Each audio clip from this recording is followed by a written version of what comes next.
This is the first of 4 sessions on interviewing. Today is the introduction to interviewing basics. Before we talk about interviewing basics, I promised you last week some information about cover letters, especially when it comes to retained recruiters. You know, what kind of cover letters would you use for retained recruiters?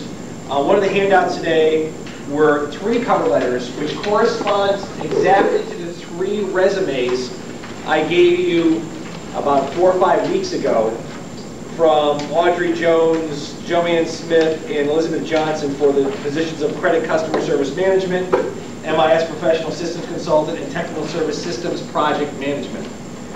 What I want you to see with this cover letter, which I actually used this when I was using cover letters for retained search firms, and before I knew what I was doing, and I was sending out resumes when I shouldn't have been.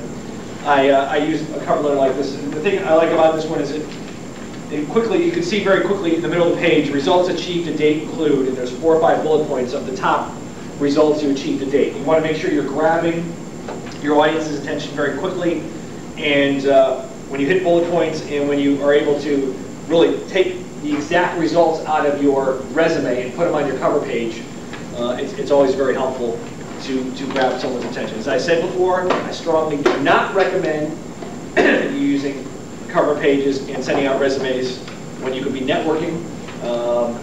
But for those of you who are afraid to network or think the other way is going to work out better for you because you're stubborn, then here's a cover letter for you, and good luck.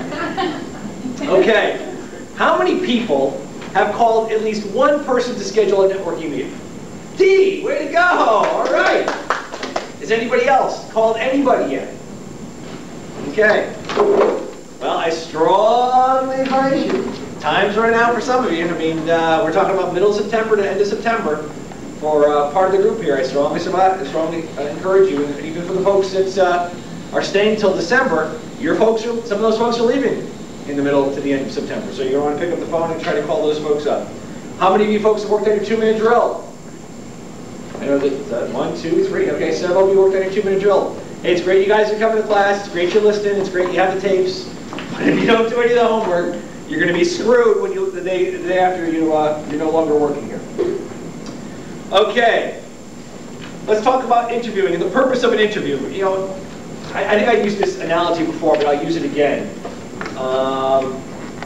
Getting hired by a company is very similar to marriage. Okay, and getting fired or losing your job from a company is very similar to divorce. Okay, companies want to take their time and pick the right people, because when they pick the wrong people, it's very, very difficult to just part with them in a short period of time. And some of you folks have seen peers of yours that have not been good workers, that you sit around going, why isn't management getting rid of these guys?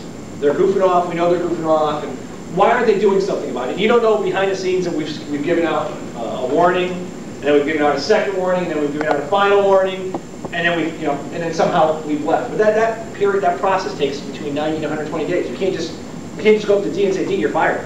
That's just not the way it works in big corporations. So it's very important that this marriage between prospective employees and employers works out for both parties. It's easy for the employee to leave, but it's also a pain in the butt to start the whole process up again and find another job. So the whole purpose of interviewing is making sure that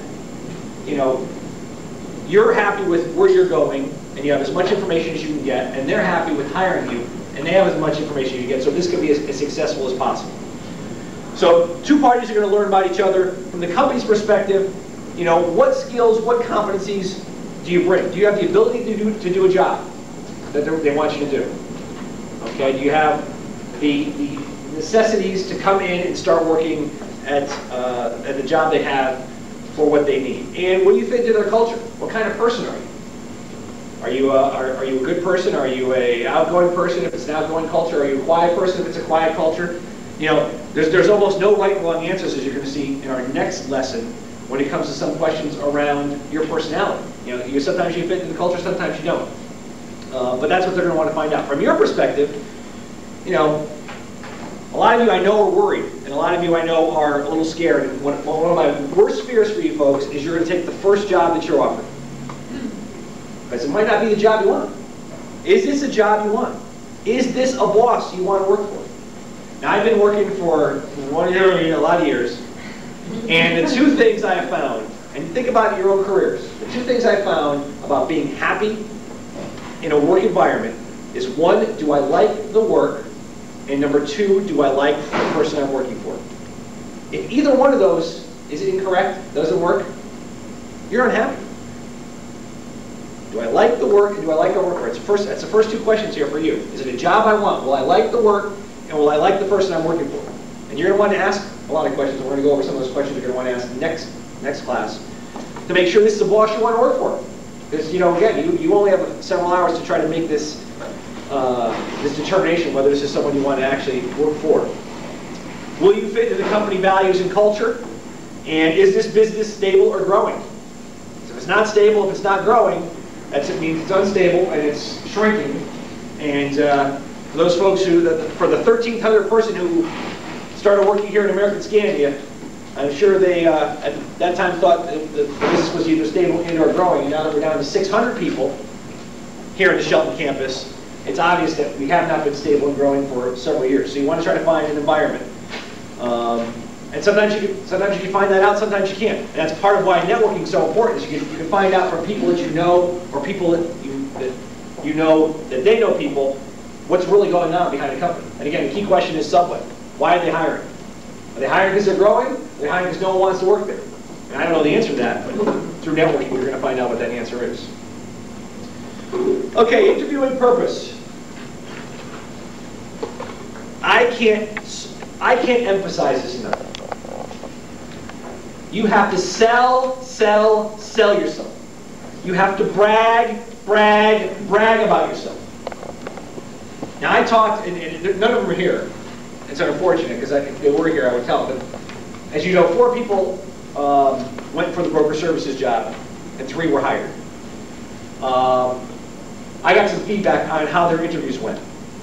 And for some of them, and some of them that were hired, they were very quiet. They said, well, you can tell by my resume that you know what I did. Or, you kind of know me because I know you talked to Diane or Harold, so you know me. Folks, these guys don't know you.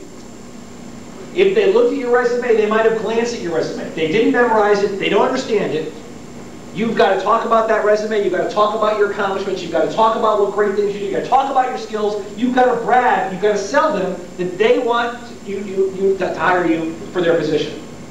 And if you sit back, and we've had some imaging, a person who was just quiet the whole time. I mean, she came back as a temp. She was quiet the whole time. That's why we didn't hire her. And she's still temping. This is 2-3 years later. She hasn't gotten a job. You guys got to sell yourself. You got to know why someone's going to want to hire you, and you got to go in there and you got to push. If you get a poor interviewer, if you get someone who's not asking you the right questions or is not talking a lot, that's not their problem. That's your problem. That's when you got to even be more forceful. You got to be more bragging. You got to take over the interview by pushing through what good things are on your resume. Right? You've worked on your resume. You haven't all finished it. Okay. But you know what your top 6 skills are. You know what your top accomplishments, smart objectives are. And you want to keep bringing back any questions that people are giving you back to those things. Here's why you want to hire me. Here's why I'd be great for your organization. Here's why you want to make sure that you offer me the job and not the other person. And you want to turn poor questions you might get from interviewers into some of your strengths. So your interviewing goal is to sell yourself. You want to be prepared to differentiate yourself from any other qualified candidates that are going to be at that door. You don't know how many are going to be there. Is it one other person you're going up against? Is it 10 other people? I was lucky when I got my job at Travelers. I knew I was going up against 2 others. There were 3 people going for the job. And somehow I must have BS'd my way into it. But you're not exactly sure how many people you're going up against. So you want to differentiate yourself. You want to say, what skills or accomplishments or things do I bring to the table that this other person doesn't? And I guarantee you that if you continue down the path of the resume of the SMART objectives and results orientation, on your resume you're going to have that, and a lot of folks are not going to have that. You want to demonstrate compatibility with future colleagues. So, you don't want to come disheveled. You don't want to be,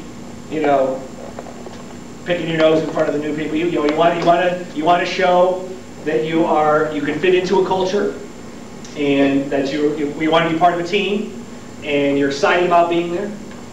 You want to demonstrate your knowledge of the company's business issues and how you can positively impact those issues. That's by far the hardest thing out of all the things we're going to talk about today. I'll give you a couple tips for it, but again, networking really helps you out because you have a chance to talk to somebody who's in that company, and you can ask them several questions about what's going on with the company, what's some of your biggest issues, what's going on in the industry, and that will at least help you out when you have some questions when you're going through things. So, there are several types of interviews. The first type is a screening interview. And a screening interview is an interview where people are really trying to find out, will you completely not fit in? They're really trying to figure out who to take out. As a matter of fact, a lot of folks have ever been either on college recruiting or in job fairs, okay? They see a lot of people. They see a lot of people, they see a lot of resumes. And so I might see 6, 7 people, okay, these 2 people, they're not gonna fit in, but these other 5 are. I'm going to send them on to the second interview. So you may or may not get a lot of screening interviews. If you're in job fairs, you're going to get screening interviews. I would strongly suggest you dress up halfway decently for a job fair. You're trying to impress people. They might say, hey, I'd like to talk to you for 10, 15 minutes. That's a screening interview. And they're just trying to find out, can you walk and chew gum at the same time? Treat them as if they're making the final decision, because they're binary. They're yes or no. Yes, you get to the next step. No, you're out of it. So they are making a major decision for you. One-on-one interviews, the one most often used. A lot of you folks, how many of you have been through a one-on-one interview? How many of you have been through a screening interview? Okay, a couple of you have been through a screening interview. One-on-one, it can be formal, it can be informal, it can be structured, or it can be unstructured. I find the simplest one is a formal, structured one. I find the most difficult one an informal, unstructured one. Hey, tell me about yourself. Well, you'll know how to answer that question by the end of these 4 weeks. But right now it scares the crap out of you. Where do I go? How long do I talk for? Do I talk for 1 minute? Do I talk for 10 minutes? What do I do? No, but you've already done that with a 2-minute drill. That's a 2-minute drill. We're going to talk about the 2-minute introduction. By the end of this session, we're going to talk about the 2-minute introduction, which is different than the 2-minute drill. Because the 2-minute drill is a networking tool. A lot of the stuff from that we're going to use for the 2-minute introduction, but there's a little bit of a subtlety, a little subtle change. Group interview, and for those of you, well, none of you were here that work in broker services, they had group interviews. Remember, we've given group interviews. I know that in imaging we've had 2 or 3 people talk to a prospective candidate. At the same time? At the same time. At the same time. So when the 4 people from broker services, they were talking to Rich Lee, Helen Koenig, I think it was Chris Hagan, and maybe even the guy from upstairs, Kevin Rose. There's at least 3, maybe 4 people. So what do you do in a group interview? It's important to make eye contact with more than 1 person at a time. You want to start by answering the questioner. You want to start by looking at the questioner and answering the questioner. But you definitely want to look and go around the room and make eye contact with everybody. You're now on a stage. Some companies use this. I don't think I've ever had a group interview. But I have had my phone beep for the next 2 seconds. Okay, telephone interview. That is most often used for people that might be going for CSR jobs. Jobs where you're going to be on the phone servicing people. They want to hear how you are on the phone before they decide to actually bring you in. So the phone interview is like a screening type of interview. Can I understand what you're saying? Can I understand what's going on? Are you clearly communicating what you're doing? We do that for our au pairs because obviously we can't fly them over from Germany to have a face-to-face interview with them, or fly them over from Peru or Brazil or wherever we've had them. They're difficult from an employer's perspective. What I would recommend for you for phone interviews is be in a quiet area. Make sure if you have any kids or anyone around the house that they are not near you when you're having the phone interview. You want to be able to concentrate on the phone interview. You want to have all of your information in front of you. And oh, by the way, if they call you up at an inconvenient time, it's dinner time and all the kids are around the house, offer to call them back and ask them when a good time is to call them back. Because this is your first chance to make a good first impression, and if you're not ready, if you're not on top of your game for this phone interview, you do not want to have this phone interview. And it's fine. You could always say, look, so I'm really busy right now, can I call you back in half an hour, or can I call you back tomorrow? The stress interview. I've never had a stress interview. I certainly have never given a stress interview. How many of you have heard of a stress interview? None of you have heard of a stress interview. Describe them. Hopefully you'll never have that. Well, that's what we're going to do now. The interviewer stares at you. Long silences. Pregnant pause. Yells at you. What are you going to do if you have this situation? Okay. Interrupts you with sarcasm. That's almost me, right? Interrupts you with sarcasm.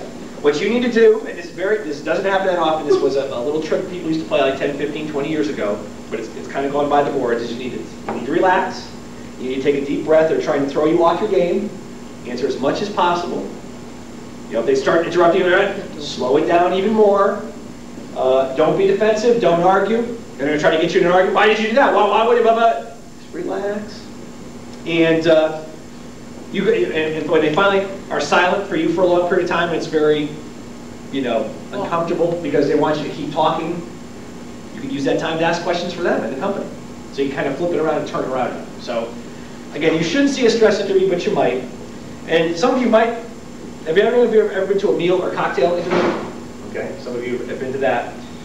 Definitely order non-alcoholic drinks. Don't get drunk on an interview. Should you take the cigar? Is the question. Should you take the cigar? They actually brought around the box of I cigars don't and said, think I'd "Do you take like a cigar." one?" And I'm like, I don't smoke. I wouldn't. Order a meal at a mid-price range, and definitely, if you do smoke, don't smoke. Obviously, no restaurants around here are even smoking anymore, so that kind of changes things. Okay, very quickly, we're going to go through some of the types of interviewers. You're going to have some technical experts. Some of you guys have been technicians and have interviewed other people because you know what's going on, and you're going to talk a lot of details about technical type things when it comes to possibly systems or possibly software, et cetera, et cetera. You might have teammates interviewing, future teammates, and some of you folks have done that while you were here at American Scania. Most likely, you are going to eventually interview with a decision maker, someone who's going to decide whether they're going to hire you or not hire you. I told you last week the story of me getting interviewed by a search consultant, a retained recruiter, who took me to the Marriott for breakfast before he was going to present me to the Guardian. Some of you may or may not have that. And then every once in a while, especially if you're going for the higher level positions, you might get in front of senior management. So my assumption is Rob Arena, when he went to the Hartford, and Lincoln Collins definitely, not only talked to the decision maker, but I know at one point Lincoln was supposed to be talking to the CEO of the Hartford. I'm not sure Rob got that high to the CEO, but my guess is he got to an executive vice president or some senior vice president. Chances are, some of the jobs you're going to be looking for, you might not have it, but if you're in a small company, guess what? The decision maker might be the president of the company, and that's senior management. So you got to be ready to impress all of those interviewers. So let's talk about what a structured interview agenda might look like. Okay? It's going to start, and obviously a lot of the structure depends on your resume. Okay? If you're, a lot of people take your resume and they start using your resume as the agenda, as the structure, and you should obviously be very familiar with your resume. You're going to see this on a few more slides. You need to know your resume cold. Okay? But you're going to start with a greeting. Hi, how you doing? They might use, if you put in there some of your personal interests, sometimes they use it. Oh, I see you're a mountain climber. Hey, I'm a mountain climber too. Did you climb Mount Washington? Blah, blah, blah, blah, blah, blah. And all of a sudden, sometimes you see pictures of kids on the desk. Oh, how many kids do you have? You want to start off on a semi-informal basis. But very quickly, they're going to go to an introduction. And they're going to want to say, maybe, here's who I am, here's what I do here. The first question might be, tell me a little bit about yourself. Okay, and we're going to know the answer to that question by the end of the 4 weeks. But then they're going to go through a series of questions about your work experience. Okay, and they're going to start obviously with their earliest work experience here at American Scania. They're going to work backwards, and you are going to want to answer every question, and you're going to want to think about your skills, your competencies, and your results, and the answer to every single question. You're going to want to have examples of all those skills and competencies. And you're going to want to sell yourself, and brag about yourself, and talk about yourself. And if you don't, I can guarantee you, you will not get the job. You won't get the job. Other things on your resume: education, activities, interests. For those of you who, maybe didn't put education on there because you don't have a college education, if they bring it up, you're gonna have to tell them why. Okay, I decided I wanted to go right into the working world after high school, and it's worked out really well for me. I've been in the working world for 10 years. I thought about going back to school, but right now I got a family. Blah blah blah. Whatever the answer is, make sure you know what the answers are. You're going to want to know what your strengths and weaknesses are, and we're going to go over those answers to those questions next session. You'll hopefully, by this time, after they're all done asking questions, they're going to give you a description of the position and give you time to ask them questions. And some very, very important advice.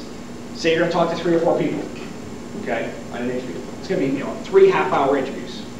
So the first person, they grill you for 20 minutes, and they tell you about the position for 2 minutes, and you ask them 8 minutes worth of questions. Right? The second person comes along, they grill you for 20 minutes, they give you 2 minutes about the title, and well, you don't have a lot of questions because you have a few questions. You ask the first person a lot of questions, you ask the second person just a few questions. Third person comes along, 20 minutes they grill you for questions, 2 minutes they tell you about what's going on in their area, and for 8 minutes they go, well, you have any questions for me? And you go, well, no. Never want to answer my other questions. What's going to happen is those 3 people are going to get into a room. The first person's going to go, yeah, Maureen was really excited about this job. The second person's going to go, yeah, Maureen was pretty excited about the job. The third person's going to go, Maureen, she didn't have any questions at all. I don't think she really wants this job.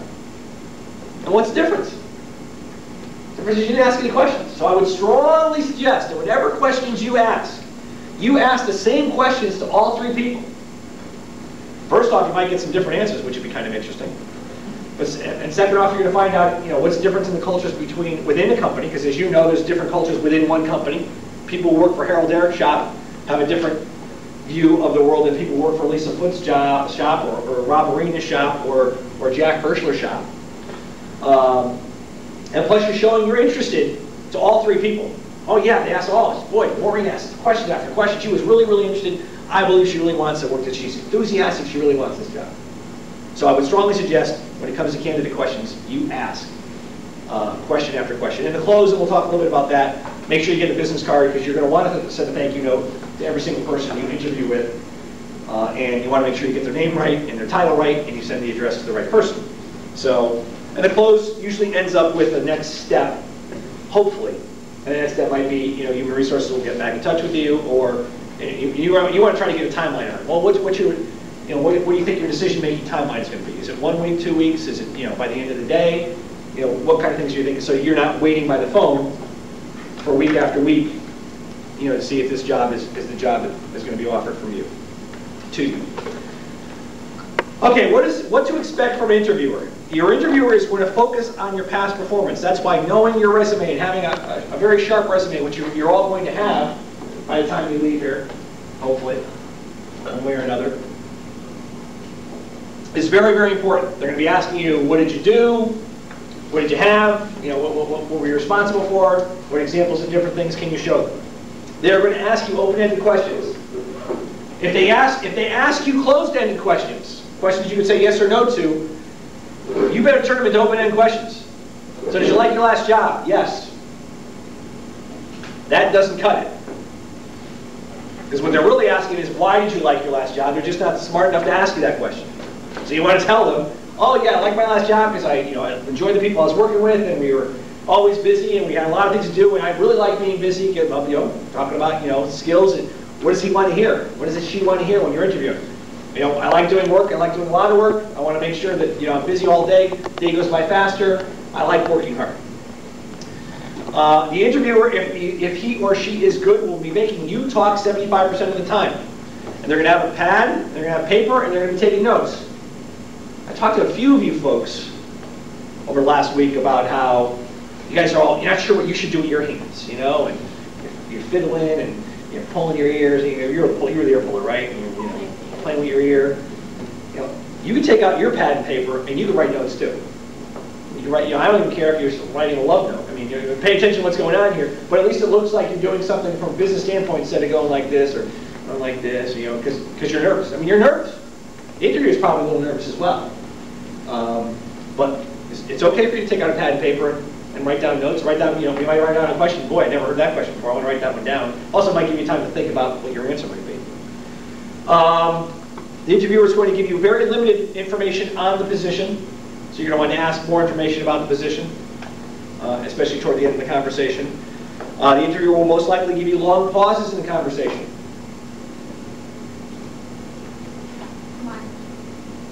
Well, who fills that in, you or them?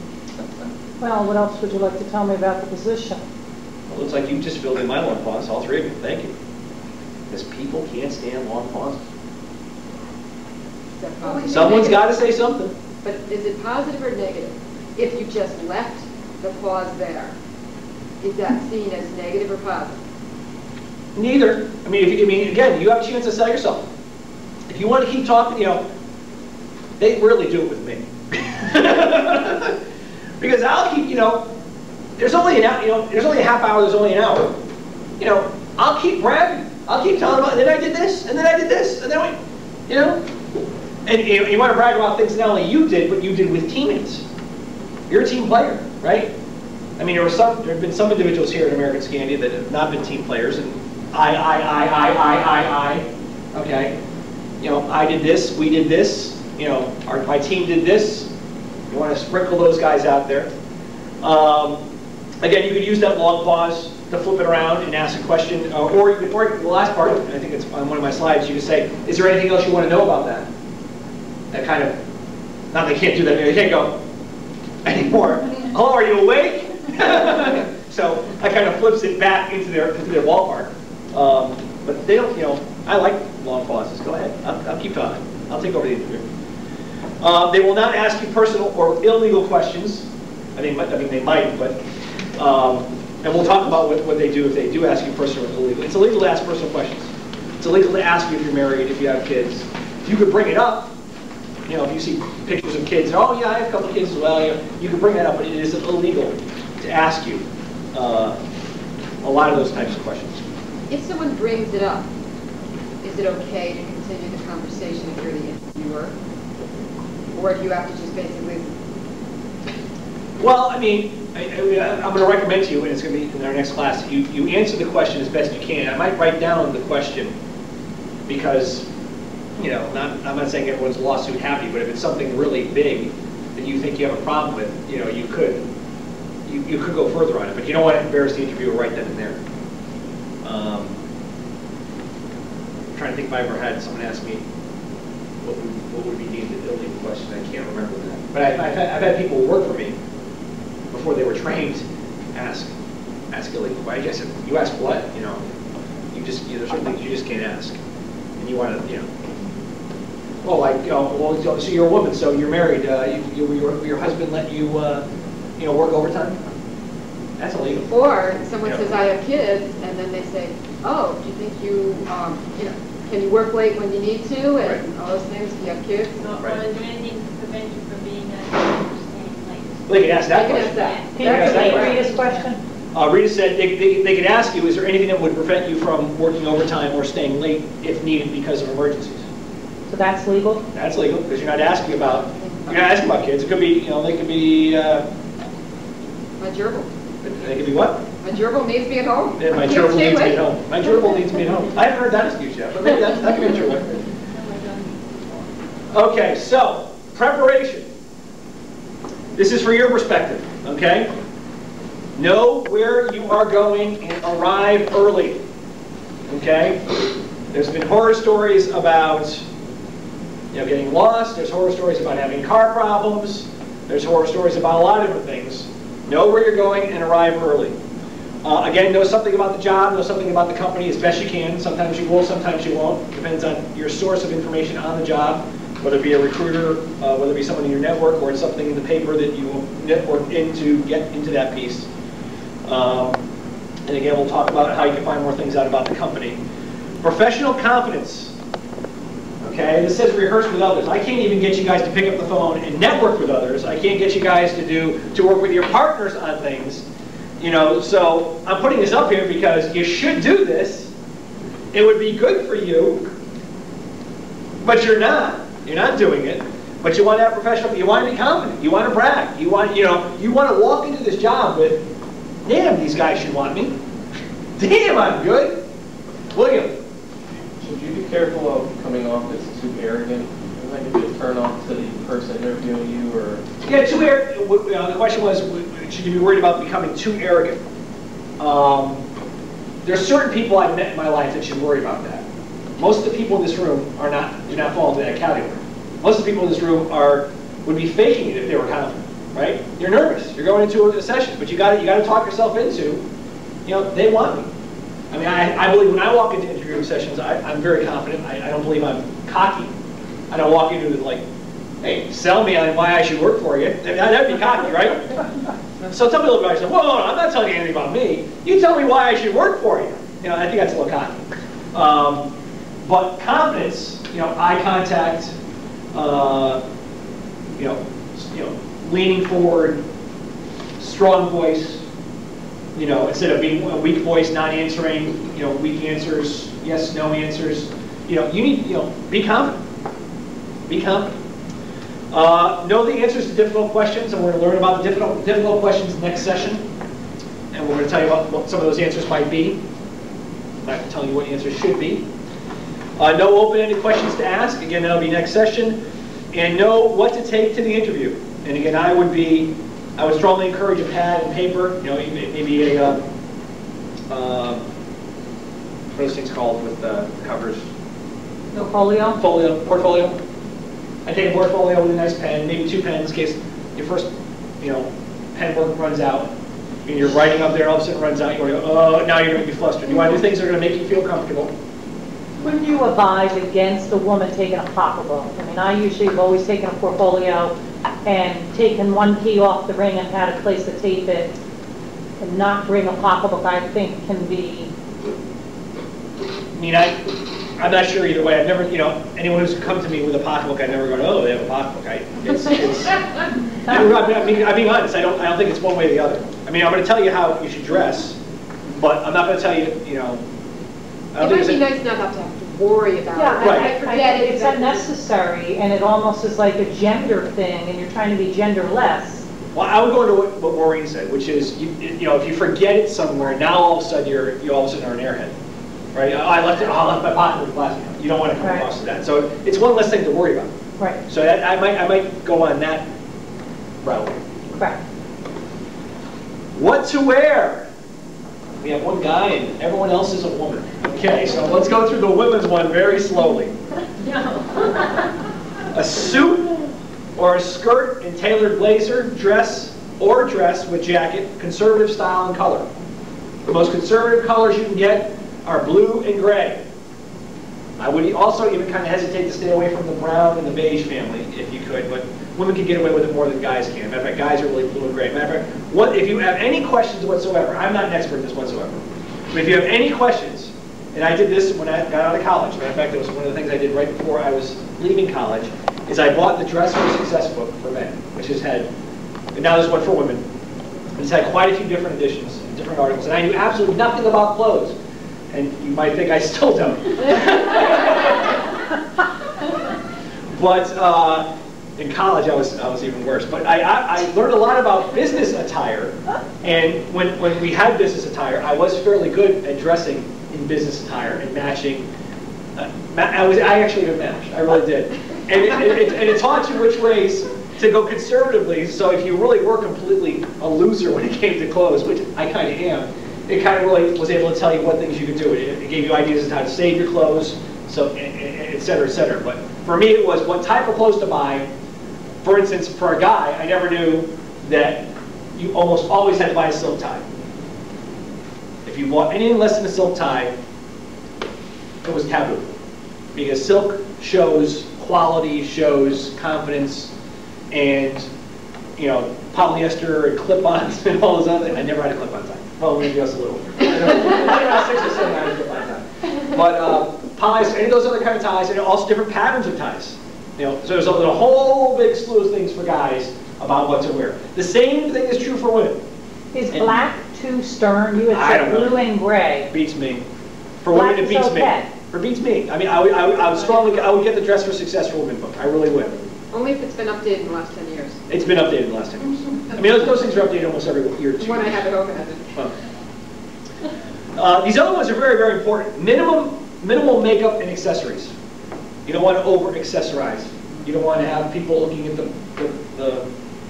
pin and the necklace and the big gaudy earrings and the hair piece and you want them focusing on you. I'm talking about Anita. I know everyone sees that. They want them focusing on you and not, on your appearance. No fragrances. I I was talking to, it was Deb. Deb was at a concert. We went to the same concert, Hall & Oates concert. She said, I was sitting, obviously it's great, there's no more smoking in concerts, but I was sitting next to a woman who, who OP'd, over-perfumed. And it was screwed up, I guess she had, some sort of allergic reaction. She was, starting to, get, runny nose, and, she didn't really enjoy the concert. Well, can you imagine doing that to an interviewer? You're OP'd, you're eau cologne, you're OC'd, you're going in there, and all of a sudden, it's like, oh my God, what did you do here? And, all they can concentrate on is, I gotta get this smelly person out of my room. So, I would really say I would not do anything with fragrances. Clear or light color nail polish, let's stay away from those deep purples, okay? I know, I'm just looking at you. And lower heeled shoes. None of those 4 or 5 inch pumps, okay? Okay, let's get down to lower heeled shoes. And that's women. And again, I am not an expert in women's clothing whatsoever. I have no problems with men's clothing, but I pass this on from tips I did read. Men, again, suits, blue or gray. Shirt of solid color, preferably white. Ties with conservative, small pattern or stripes. Again, tie would be silk, all silk. Shine shoes. You should shave. No fragrances for men as well. No OCing. Hair clean and neatly trimmed. And no accessories except a watch and a wedding ring. That is it for men. Watch and wedding ring only. No tie clips. No earrings. No pinky rings. Okay. None of that stuff. Unless you're going for a job in the mafia. Then, the pinky ring might work. Okay. Very important lesson. Treat everyone you meet at the company as if they are the decision maker, and do not let your guard down. The receptionist could be a mole. You think I'm kidding? I used to be in the actuarial program at Travelers. We hired actuarial students. We brought them through 4 one-hour interviews all over the company with different actuaries. Yeah, that's a lot of fun, huh? And then we had an actuarial student take him out to lunch. And it was the greatest, because they'd let their hair down at lunch, and they would tell us things that they didn't tell the other 4 people, and we would find out whether we should really hire them or not. They let their guard down. They would say things that they just shouldn't have been saying. Even the waiting area. Even the waiting area. They can play someone And I passed out this article, and hopefully you'll read it. I want to read the start of it. It's called Who's Buttering Your Bread by Harvey McCabe. It's giving you guys a lot of things about Harvey. But it says, former U.S. Senator Bill Bradley told this story on himself years ago. He was in Philadelphia and went into a restaurant and ordered dinner. The busboy came up to him and put a roll and a pat of butter down before him. Bradley looked at the busboy and said, I'd like another pat of butter. 1 pat of butter to a customer, sir, replied the busboy. Bradley looked at him and said, don't you know who I am? Busboy said, no, who? He said, my name is Bill Bradley. I graduated #1 in my class at Princeton University. Associated Press first string All-American in basketball, drafted in the first round of the NBA, Rhodes Scholar, elected U.S. Senator. The busboy replied, those are very impressive credentials, Mr. Bradley, but you don't know who I am. No, who? I'm the man in charge of the butter. Everyone's important when you're going and looking for a job. Everyone's important when you're looking for networking.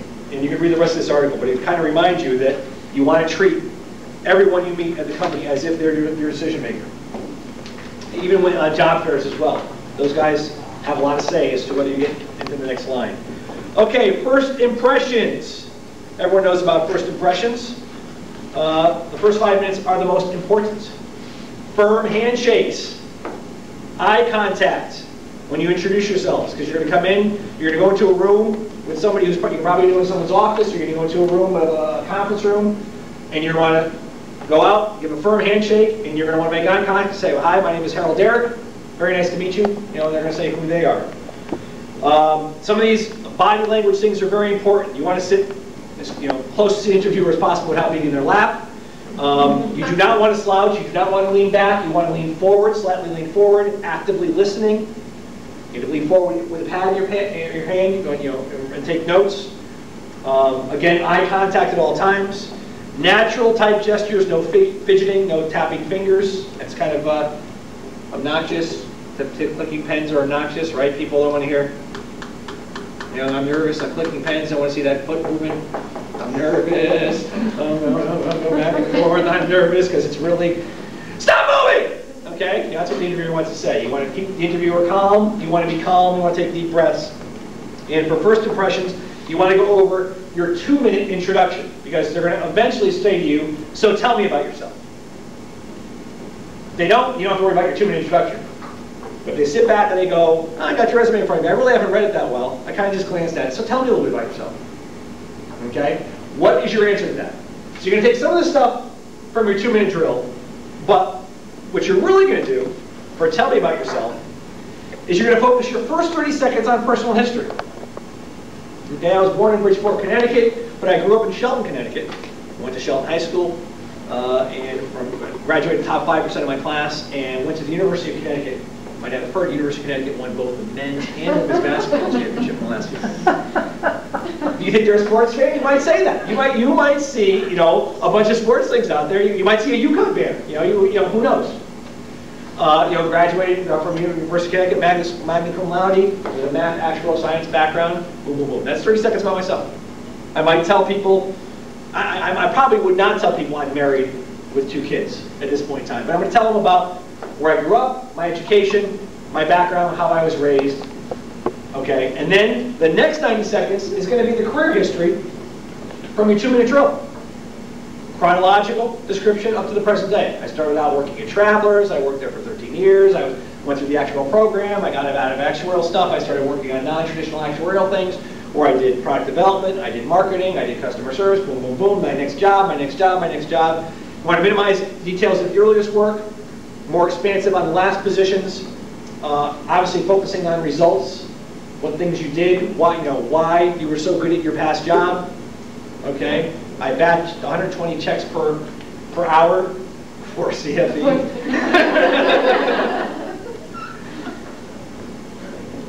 And the last thing is you want to be ready to answer, why did you leave your last company? And again, for me, I've left so many companies, okay? The Travelers was a very easy answer. Guardian was a very difficult answer. Deloitte & Touche, I hadn't left the company yet. And this one will be an easy answer. For you, it'll be an easy answer. But you want to make sure you have it down. You want to make sure you write it down. You want to make sure it's short, it's succinct, and gets the point across as to why you left the company. I worked for American Skinny for X amount of years. Prudential Financial purchased us, and my job was eliminated because their jobs, they had a job in a shared service area in Pennsylvania, my family was firmly entrenched here in the Connecticut area, and I wasn't looking to move to Pennsylvania. Boom, short, sweet, to the point. Any questions on anything we've gone over so far? Maybe more homework that you're not going to do.